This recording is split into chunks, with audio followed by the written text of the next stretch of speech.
Hey guys, it's a real honour for me to be speaking to you this Easter Sunday in the year 2020.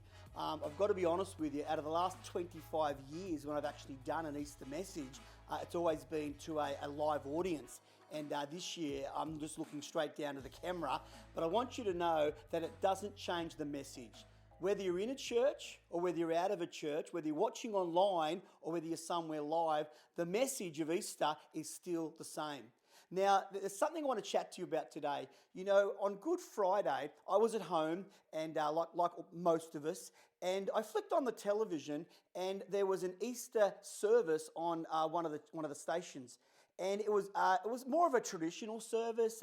It was a big church. It was a lovely church. It had arches and wooden seats. Obviously, the church was empty because they were doing an Easter service pretty much like us, you know, via video link. But the service was, well, to be honest, I didn't really know what was going on. There was people singing, and I couldn't really understand what they were singing. There were people walking around. There was robes. There was hats. There was bells. There was smells. There was a whole bunch of stuff that was going on. And I thought, you know, that's interesting, and I'm sure they mean good, but I don't know what they're doing. So I flicked the station and it went over to, I flicked the channel I should say, and it went over to another station, and it was another church service, another Good Friday church service.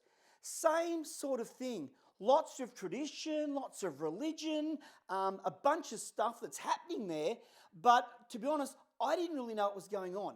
And my thought was this: if I'm a pastor and I've run a church for 25 years, and I've given 25 Easter messages, and I'm sitting at home on Good Friday watching this, and I don't really know what's going on, it made me think, how many other people have absolutely no idea what's happening in the service?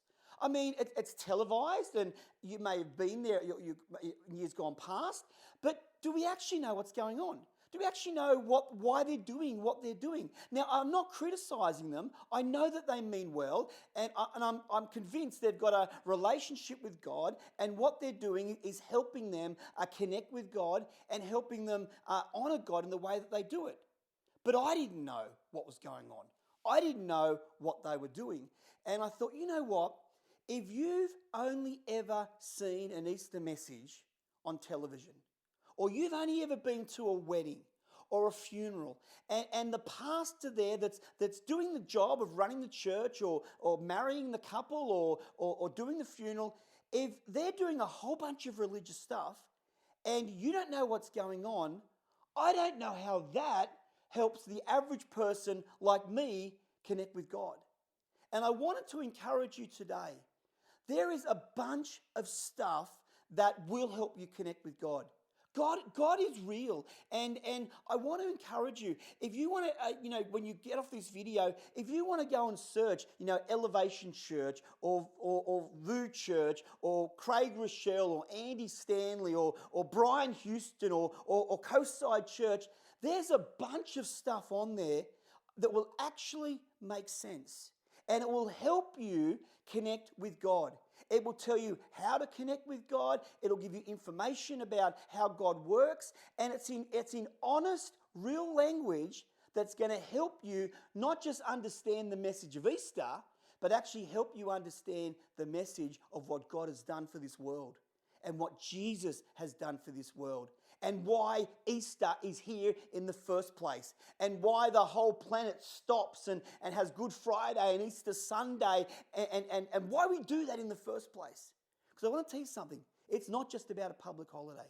It's not just about a religious experience. This is a God, a real God, a God that created the world, a God that loves you and me like his sons and his daughters, a God that wants to connect with us and befriend us and help us and guide us and love us and have a real relationship with him. It's not supposed to be a religious experience. It's supposed to be a relationship where you connect with God. It looks complicated sometimes when you see it on television, but it's not. Let me just tell you a story, and this is a true story, happened to me, just over the last couple of weeks. For those that may have been following our channel and watching what Cherie's been saying and the other pastors from Coastside Church, You probably know that my house caught fire about 4 weeks ago. It was actually on a Sunday night, coming home from church, got there, fire brigades are there, police are there, ambos are there, everyone's there, and my garage has caught fire and everything had been burnt or damaged by smoke. And when I started to clean that up over the last couple of weeks, I got to tell you, it was overwhelming.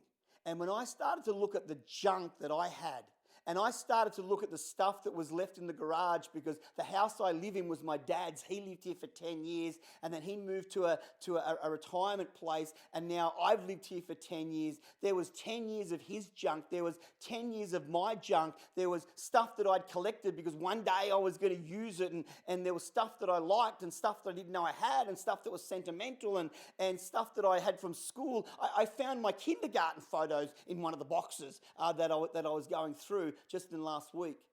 But my point is, it was overwhelming. I literally stopped after the first day and thought, I can't do this.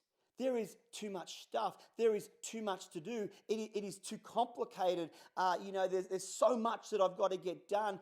And I want to tell you, when I got overwhelmed with cleaning up the garage and cleaning up this fire, it made me think, I can't get through this. Now, you might say, why am I telling you this story? I'll tell you why I'm telling you this story.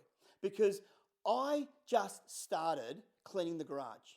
And one day at a time, I did a bit. And the next day, I did a little bit more. And if you have a look at my garage now, you will know that things are starting to get back to normal and stuff's being cleaned out. But it didn't just happen overnight. It took a while. That's the same as walking with God. Sometimes we look at the religious program and we look at those traditional churches and we look at what they're doing, and there's just a whole bunch of stuff we don't understand, and we think, well, we could never connect with God. It's too complicated.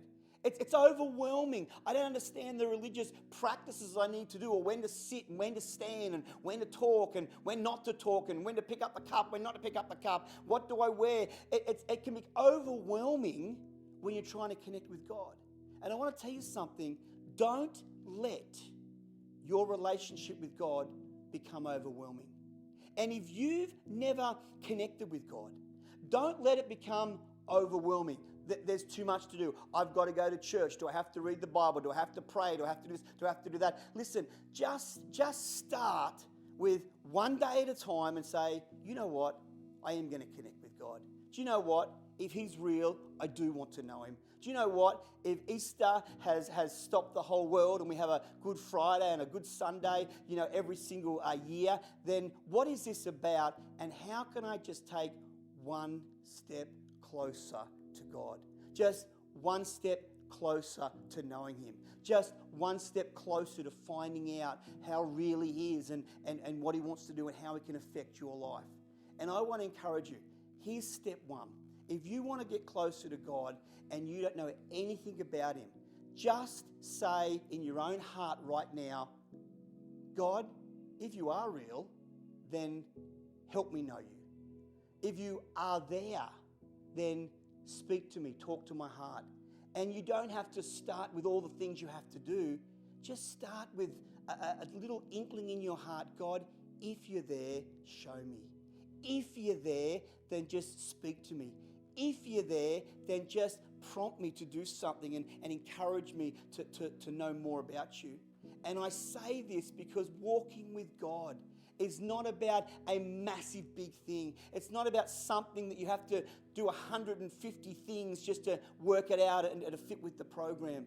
It's just about you opening up your heart and saying, God, if you're there, then show me. We get so locked in to these images that we see on television, and we think it's so complicated, and I don't know whether I want anything to do with that, and I don't know how that's going to work. But let me encourage you, forget about church. God is not the church. The church is not God. Great architecture is nice, just like it is in a nice home. Nice traditional buildings are nice. If you meet church in a shed, it's not about the building. It's about the God that we're talking about. It's about the God that created this world that can now come and live inside of your heart.